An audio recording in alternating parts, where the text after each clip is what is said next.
The Independent Police Conduct Authority has released a critical report on the death of Taranaki Fuimaono, also known as Ardie, a senior headhunters member, who died in the police custody in June 2021.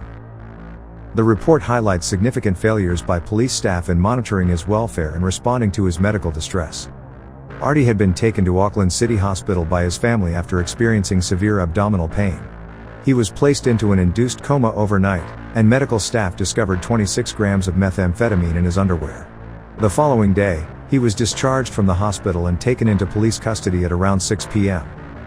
Despite his recent hospitalization, police officers incorrectly assessed his condition upon his arrival at the custody unit.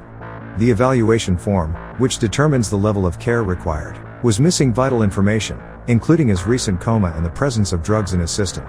As a result, he was placed on a low-risk monitoring schedule, requiring checks only every 2 hours instead of every 10 to 15 minutes. Over the next several hours, security footage showed Ardie displaying visible signs of medical distress. He struggled to sit up, staggered around the cell, and had difficulty breathing. By 11:49 p.m., he collapsed onto the floor, and 47 minutes later, an officer found him unresponsive. The report criticized the police response, stating that officers were slow to act after discovering him unconscious.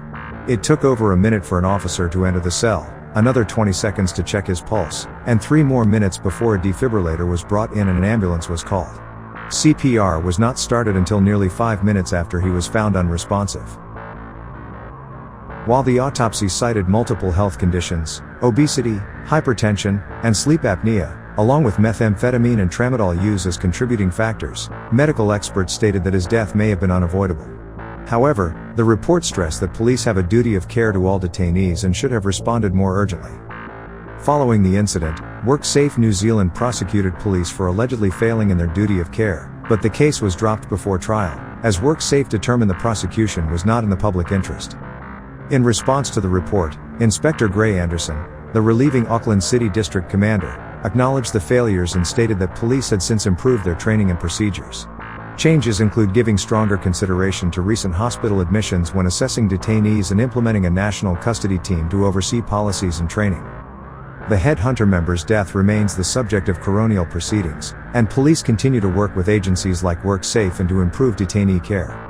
Sparta has obtained a copy of this report, which is attached in the video description. It is available for anyone to download and read.